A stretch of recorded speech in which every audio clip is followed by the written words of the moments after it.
Bismillahirrahmanirrahim. Alhamdulillahirabbil alamin. Wa bihi nasta'in ala umuri dunya waddin. Wassalatu wassalamu ala nabiyyina Muhammad wa ala alihi wa sahbihi wa man tabi'ahum bi ihsanin ila yaumiddin. Allahumma alimna ma yanfa'una wanfa'na bima 'allamtana wa zidna ilma. Allahumma aslih lana sya'nana kullahu wa la takilna ila anfusina tarfata 'ain. Pada pertemuan kali ini ulun akan bacakan terjemah dari khutbah Syekh Abdul Muhsin Al-Qasim hafizahullahu ta'ala. Beliau mengatakan bahwasanya Allah Subhanahu wa ta'ala telah menjadikan para makhluk di bumi sebagai khalifah-khalifah yang datang silih berganti. Allah mengangkat sebagian derajat mereka, dan kedudukan tertinggi secara mutlak adalah kedudukan para rasul. Mereka lah orang-orang pilihan dari hamba-hambanya yang mendapatkan keselamatan dari Allah di alam semesta ini, yang Allah unggulkan dengan wahyu-Nya, yang Allah jadikan orang-orang kepercayaan untuk mengemban risalah darinya. Golongan yang agung itu juga telah Allah bedakan tingkatan kedudukan mereka. Yang paling mulia dari mereka adalah Nabi kita Muhammad SAW, lalu Nabi Ibrahim alaihissalam. Allah sering menyebutkan kisah-kisah Ibrahim alaihissalam dalam Al-Quran, dari semenjak masa pertumbuhannya sampai kembalinya ke akhirat. Rabb-Nya telah mengistimewakannya dari sekian penghuni alam semesta. Allah Subhanahu wa ta'ala berfirman di surah Al-Baqarah ayat 120, "Wa laqad istafainahu fid dunya." Kami benar-benar telah memilih Ibrahim di dunia ini. Pada masa mudanya Allah telah mengaruniakan kepadanya akal yang cerdas dan pikiran yang cemerlang, sebagaimana Allah Subhanahu wa ta'ala berfirman di surah Al-Anbiya ayat 51, "Wa laqad atayna Ibrahima rusydahu min qabl." Sungguh kami benar-benar telah menganugerahkan kepada Ibrahim petunjuk sebelum Musa dan Harun. Allah telah memerintahkannya untuk berserah diri dan patuh kepada Allah, dan Ibrahim pun menjawab tanpa ragu. Allah sebutkan di surah Al-Baqarah ayat 131, "Idz qala lahu rabbuhu aslim qala aslamtu." Ingatlah ketika Rabb-Nya berkata kepada Ibrahim, berserah dirilah kamu, pasrah engkau kepada Allah. Maka dia bilang, Ibrahim menjawab, aslamtu, aku berserah diri, aku pasrah kepadamu. Allah telah menghimpun untuknya rasa cinta kepada kebenaran dan kenabian. Kebenaran terpancar dalam ucapan dan keyakinannya, bahkan kebenaran nampak dalam perbuatannya. Allah sebutkan dalam surah Maryam ayat 41, "Wadhkur fil kitabi Ibrahim innahu kana siddiqan nabiyya." Ceritakanlah wahai Muhammad kisah Ibrahim dalam Al-Quran, sungguh dia adalah seorang yang sangat mencintai kebenaran dan seorang nabi.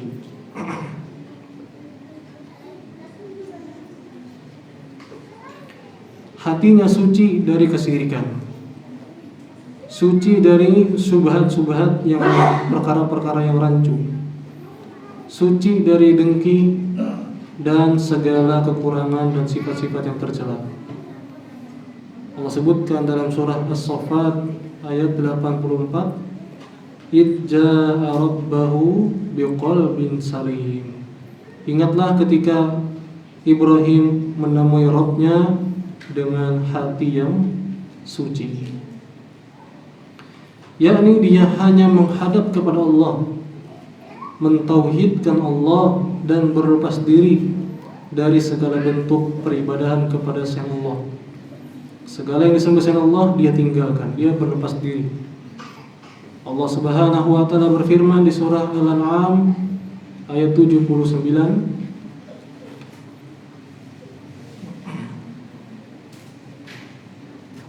Inni wajjahtu wajhiya lilladzi fatara as-samawati wal ardi hanifan wa ma ana minal musyrikin. Sungguh aku menghadap wajahku hanya kepada Rabb yang menciptakan langit dan bumi dengan mengikuti agama yang lurus, dan aku bukan termasuk orang musyrik.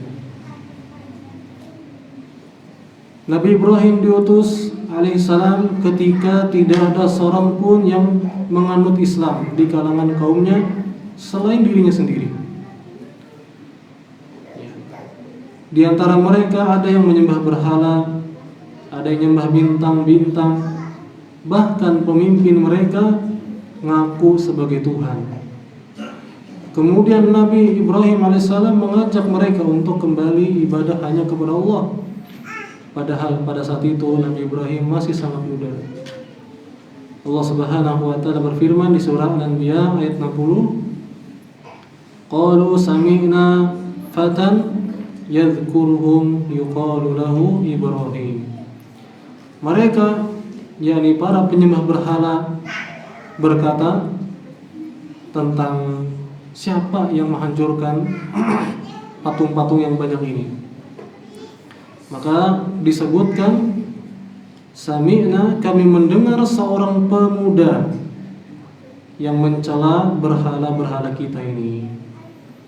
Dia dipanggil dengan nama Ibrahim. Allah juga telah menganugerahkan kepadanya argumen yang kuat, ya, pandai yakni menyampaikan sesuatu, piawai dalam merangkai kata-kata yang paling indah dan paling ringkas.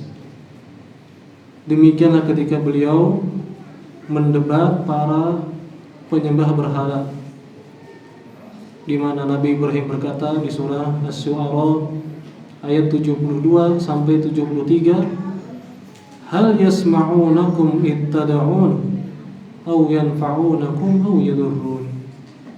Nabi Ibrahim berkata kepada mereka, apakah berhala ini mendengar kalian ketika kalian memanggilnya, berdoa kepadanya? Atau apakah mereka berhala kalian ini dapat memberikan manfaat atau mudarat kepada kalian?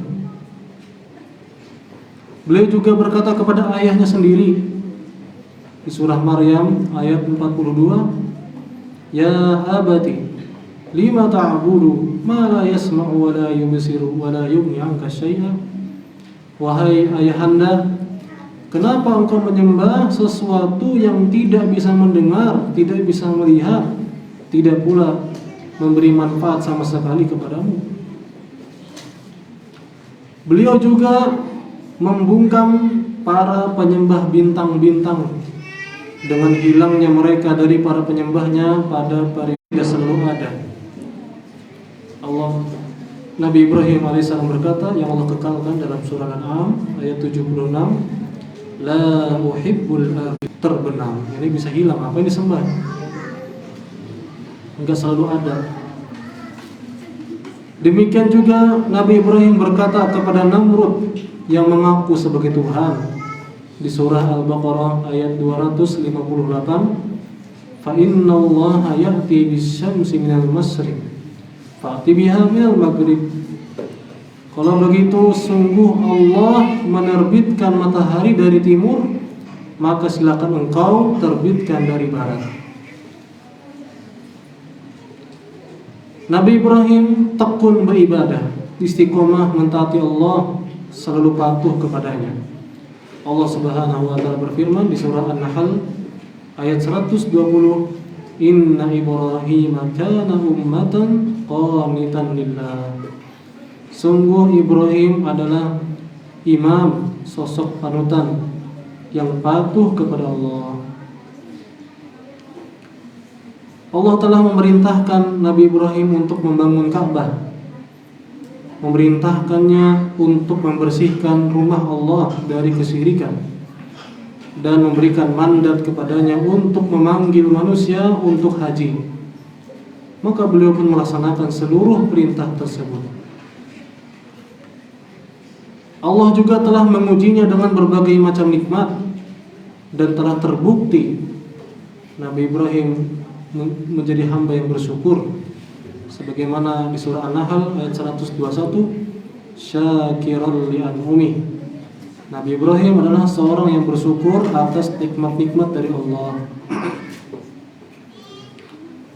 Allah juga mengujinya dengan berbagai macam cobaan, dan ia pun bersabar dalam menghadapi cobaan tersebut. Pada usia produktif, beliau tidak dikaruniai keturunan. Pada usia tua, ketika di Syams,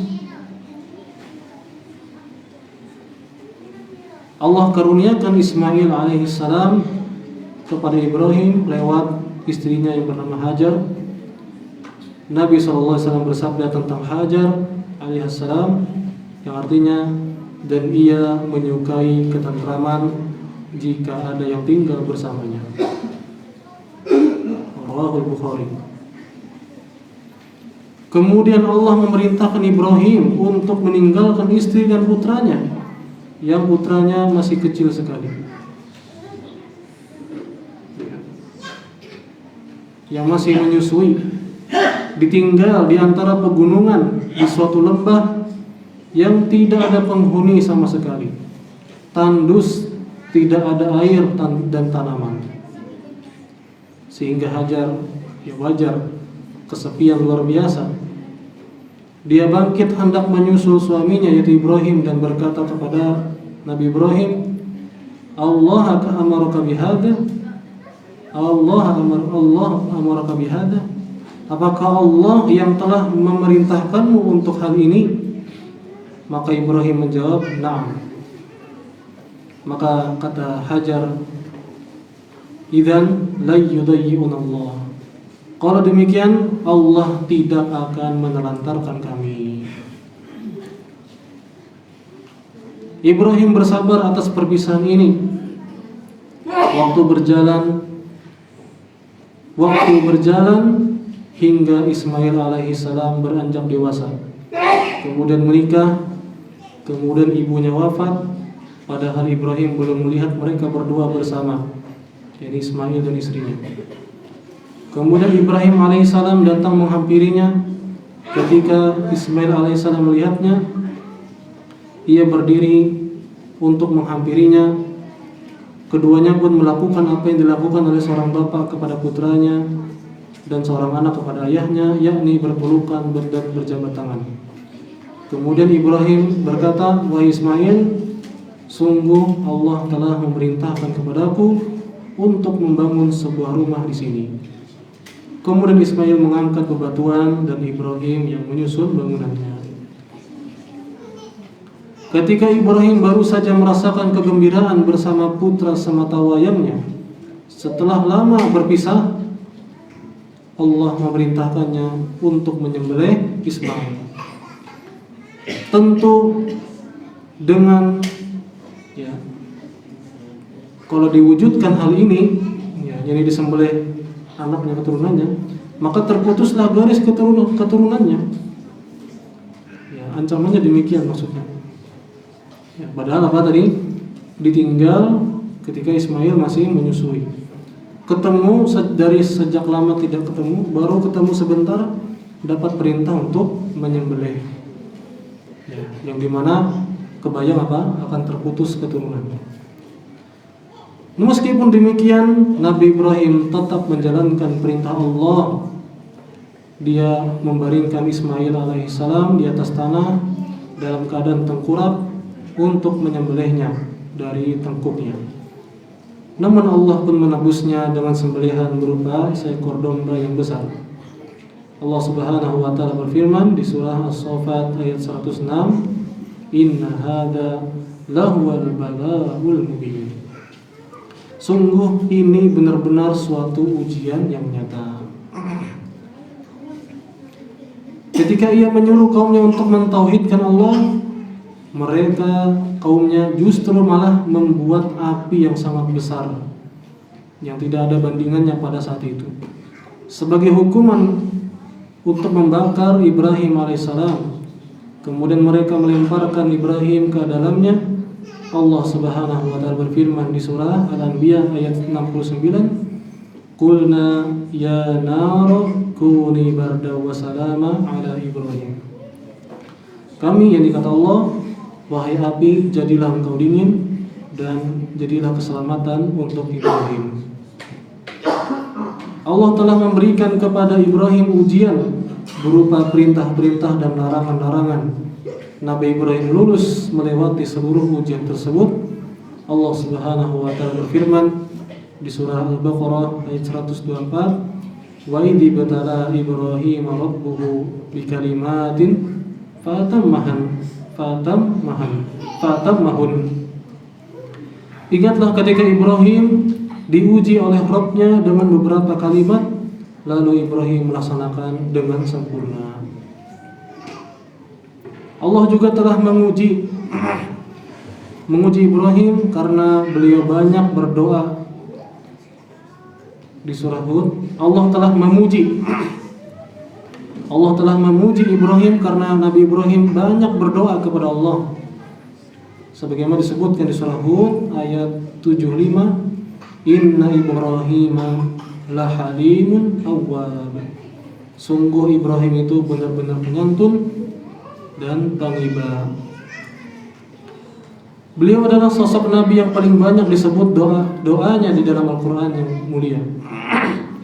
Hatinya senantiasa dipenuhi dengan husnudzon kepada Allah, percaya bahwa Allah pasti memberikan apa yang dia minta.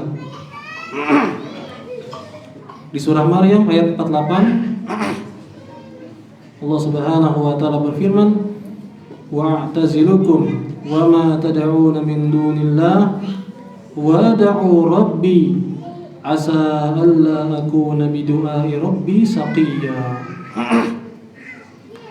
Aku menjauh darimu dan apa yang engkau sembah selain Allah. Aku akan berdoa kepada Rabbku.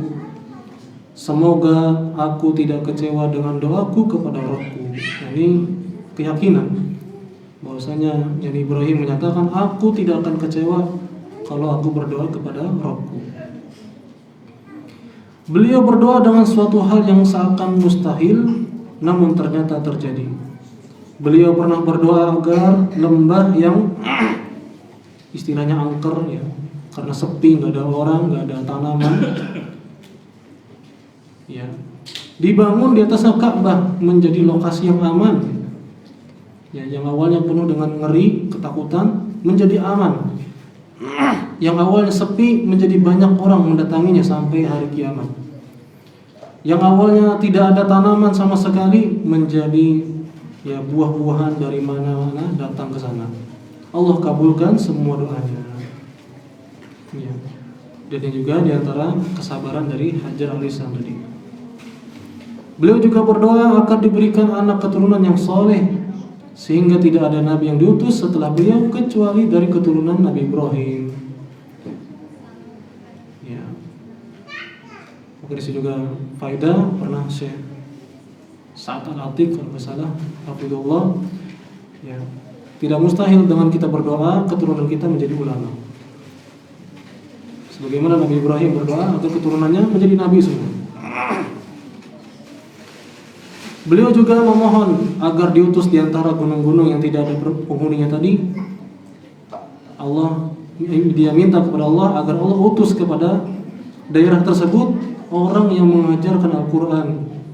Lalu Allah pun mengutus dari kota Mekah Nabi kita Muhammad sallallahu alaihi wasallam. Allah Subhanahu wa taala berfirman di surah Al-Baqarah ayat 128, "Rabbana wab'ats fihim rasulan minhum yatlu 'alaihim ayatika wa yu'allimuhumul kitaba wal hikmah." Wahai Rabb kami, utuslah di antara mereka seorang rasul dari kalangan mereka yang membacakan kepada mereka ayat-ayat-Mu, mengajarkan Al-Quran dan As-Sunnah. Nabi Muhammad SAW bersabda, yang artinya, aku ini adalah hasil dari doa ayahku yaitu Ibrahim alaihissalam. Mungkin demikian dulu, kita lanjutkan lagi di pertemuan selanjutnya insyaallah taala. Semoga Allah Subhanahu wa taala selalu memberi kita ilmu yang bermanfaat dan pertolongan untuk beramal soleh, dan semoga Allah memudahkan segala urusan kita di dunia dan di akhirat, dan semoga Allah Subhanahu wa taala mengampuni segala dosa kita dan menerima segala amal ibadah kita. Subhanallah bihamdik, asyhadu an la ilaha illa anta, astaghfiruka wa atubu ilaik. Assalamualaikum warahmatullahi wabarakatuh.